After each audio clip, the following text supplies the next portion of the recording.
much for coming out today. My name is Cindy Miller. I'm the Vice President of Entertainment here at SeaWorld Orlando. This is Kyle Smith.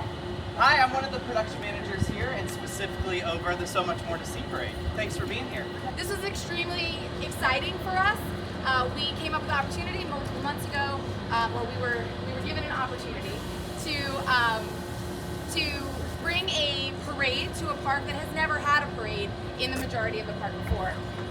Sesame Street Land obviously has a parade, but it was built with the idea of having a parade in it. So it was a really exciting and amazing, and challenging and all the things that we had worked on. I will tell you that we did come up with 9 different courses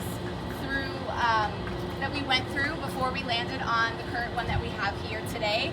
But there's a lot of things to consider. So when looking at a parade and where you're going to start a parade, where you're going to go in the parade, and where you're going to end, one really important thing, you need to know where you're going to be able to support the amount of people that come with a parade.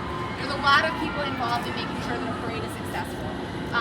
There's obviously the people that you see on the parade, which is performers, float drivers, spotters, the stage managers, but there's also a lot of people back of house. So our costuming team, our additional management team, we work with merchandise, we work with operations to make sure that we have all of those things happening.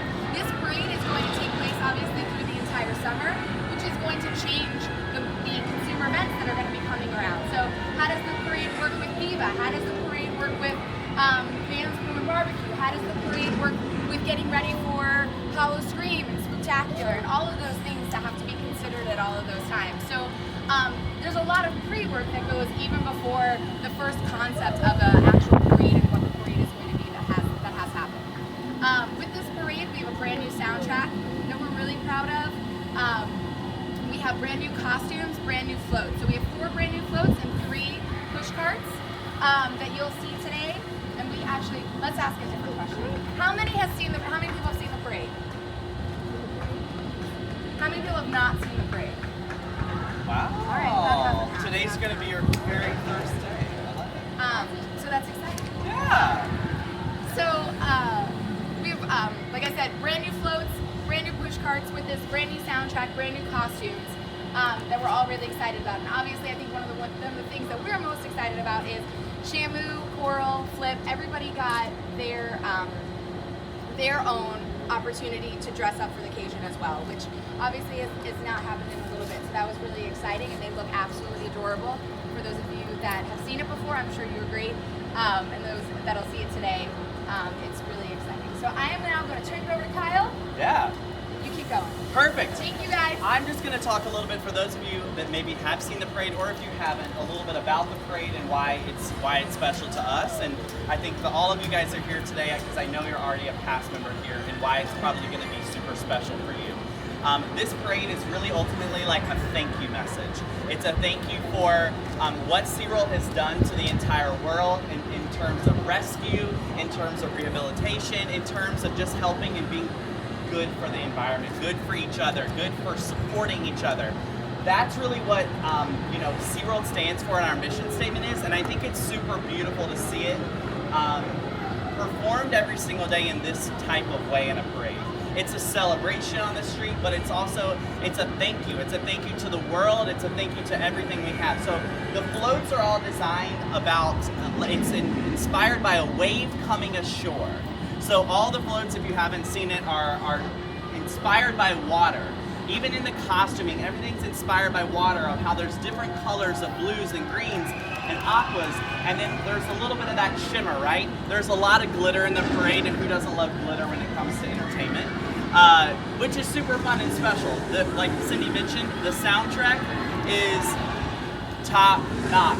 I promise you, if you haven't heard it, you're going to be singing it all the way home and even into next week when you hear it. Someone asked in the previous group if it's out on Apple Music or Spotify. Unfortunately not right now. Hopefully, I'm hoping for it in the future, maybe, right? Because, I jam to it all the time, especially when I first started hearing it months ago. I was like, ooh, this is good. This is good music. They put their heart and soul into this music. But that's a little bit about the creative behind the parade, and all the different dancers in the parade are also inspired by different aspects of water, whether they're tribal in motion, or whether they're fluid in motion, or whether they're just celebrating and having fun in the spirit of water. So that's a little about the parade. Does anyone have any questions on the parade in general, or on the creative side, or even the rehearsal schedule, or anything like that? A good place to watch it. Okay, so I have two favorite spots to watch it currently. I will tell you that every spot that you watch the parade will be slightly different in what you see, okay? My favorite spot is right outside this gate here. There's a Lakeside Grill in the merchandise shop if you're going out this way on the left side. That is specifically my favorite spot over there if I'm walking this way on the left side. Why? We have this awesome thing called an opening window and a closing window. And the performers come ashore, and it is absolutely, if you love entertainment, it's beautiful to watch. The performers do an amazing job. The choreography is super special. It's setting the tone of the parade. It's giving you that setting stone to be like, oh, the wave is coming ashore. So that is one of my favorite spots. And my other favorite spot is actually in our new realm of Antarctica. So if you haven't been through the new realm of Antarctica, the parade coming through Antarctica is beautiful in every way coming through. All the blues and all the whites, and like I mentioned, that wave really coming ashore, it's beautiful to watch in Antarctica. So those are my two favorite spots to watch the parade. My third, I guess I have a third, is Journey to Atlantis Plaza for the show side.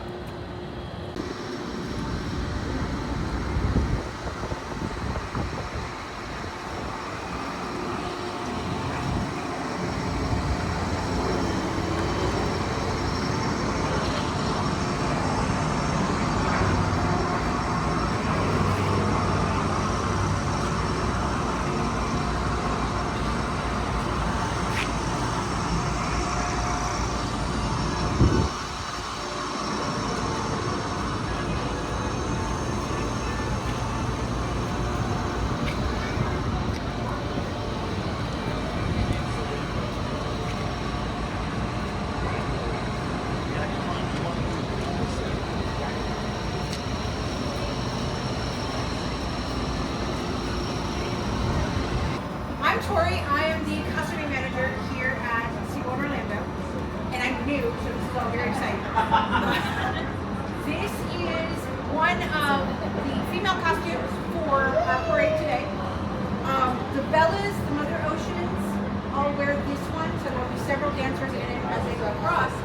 They're like transformer costumes. They have a little loop here on the end of their fabric swag. And some of the dancers will have this on their hand, so as they dance, you can see that it'll go across. If they're not one of those, it has a little button on the back, so it kind of just bustles up out of the way. It's still really pretty, but it doesn't get in their way. Some of them have this fabulous cape, it attaches with magnets, and so it flows back and forth. Some of them don't do either of that, because they have these awesome he's really pretty. That's the prettier side.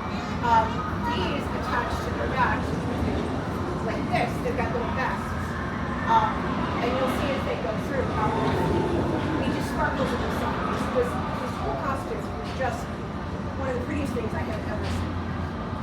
Half of our dancers wear this, half of our dancers wear the Brave Runner costume, which you'll see later. This one has a little petticoat under it, which gives it a little bit more bounce and a little bit more ease. They also, you will see they have really awesome makeup designed by our makeup designer. And then we had to do special formulation for like the glitter that goes on their face to make sure that it stays put while they're in Florida, outside, dancing outside. Which is why I am now a night person, following my first parade. But yeah, we've got, these are specific to each dancer. You can see how they've been tailored so they fit them, so they move with them.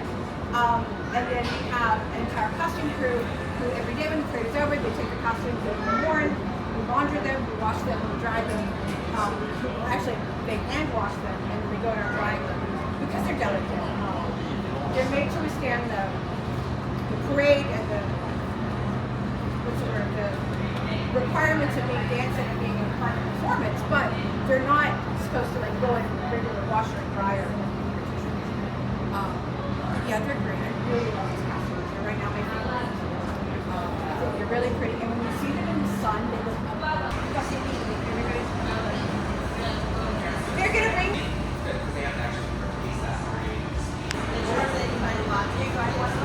I drive, yeah, I can drive. Hi everybody, Jordan, one of the crew chiefs here for our 60th parade as well as Sesame Street. So I'm just going to go ahead and go over some basic stuff of the floats, and then we'll do questions, and then if you guys want, we'll take a look inside one of the floats. So our floats are, the bodies of the floats were made by Lawless, and the outside scenery was made by Kern Studios, as well as the lighting and things like that. So these signs light up. We have lights up top, and we have like headlights and stuff for our nighttime rehearsals and things like that. Our audio systems and all that as well. So they're a little different than our Sesame ones. Our Sesame ones are a little lower to the ground. We actually sit higher up here. Through this screen is where you would see the driver. If you look hard enough, sometimes you can see us in there if the sun's hitting just right. It's way easier for us to see out than it is for you guys to see in. And that works the same as at Sesame and stuff like that. With that, you can tell that this is a small cutout as opposed to some of our Sesame floats. If you've seen those, we have much larger areas. To compensate for that, they actually installed cameras at the bottom. So in all four corners, we have a camera system. And on the inside, we have a screen which we can view cameras, as well as we have safety spotters in front of us, which, again, at Sesame, we don't have safety spotters in front of us because we have way better view. We can see around the float a lot better.